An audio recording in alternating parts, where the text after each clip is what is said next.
நாமக்கல் மாவட்டம் ராசிபுரம் அருகே இருசக்கர வாகனத்தில் இருந்த 9 சவரன் தங்க நகையோடு சேர்த்து வாகனத்தையும் திருடி சென்ற 2 இளைஞர்கள் சிக்கினர். காவிரி பகுதியில் ராஜேஸ்வரி என்பவர் தான் அடகு வைத்த 9 சவரன் தங்க நகையை மீட்டு தனது இருசக்கர வாகனத்தின் பின்பகுதியில் வைத்துள்ளார். இதனை நோட்டமிட்ட சூர்யா மற்றும் ரமேஷ் ஆகிய இளைஞர்கள் தங்க நகையோடு இருசக்கர வாகனத்தையும் திருடி சென்ற நிலையில் தற்போது சிக்கியுள்ளனர்.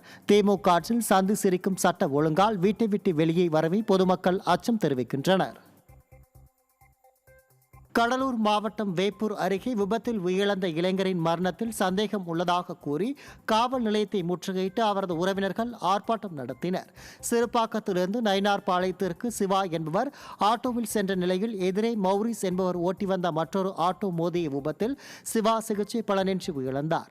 மௌரிஸுக்கும் சிவாவிற்கும் இடையே ஏற்கனவே மோதல் இருந்ததால் அவர் திட்டமிட்டு கொல்லப்பட்டிருக்கலாம் என அவரது உறவினர்கள் சந்தேகித்தனர்.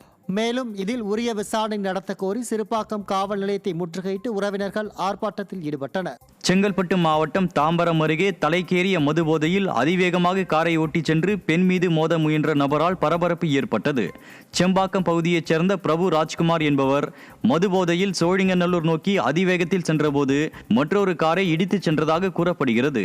தொடர்ந்து விபத்துக்குள்ளான காரில் இருந்து இறங்கி வந்த பெண் மீது காரை ஏற்ற முயன்றதுடன் செய்தியாளர்களுடன் வாக்குவாதத்தில் ஈடுபட்டு செல்போன்களை பிடுங்க முயன்ற சம்பவம் பரபரப்பை ஏற்படுத்தியுள்ளது.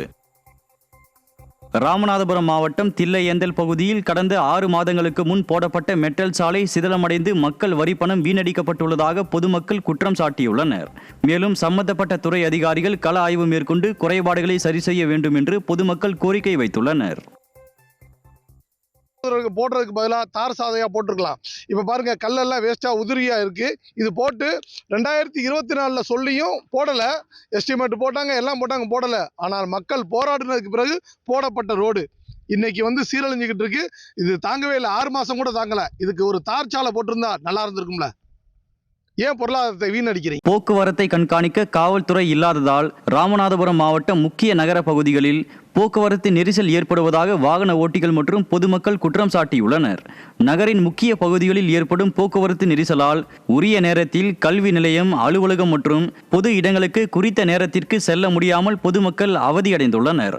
மேலும் அவசர ஊர்தி, ஆம்புலன்ஸ்கள் போன்ற அவசர சேவைகள் பாதிக்கப்படுவதாக பொதுமக்கள் குற்றம் சாட்டியுள்ளனர்.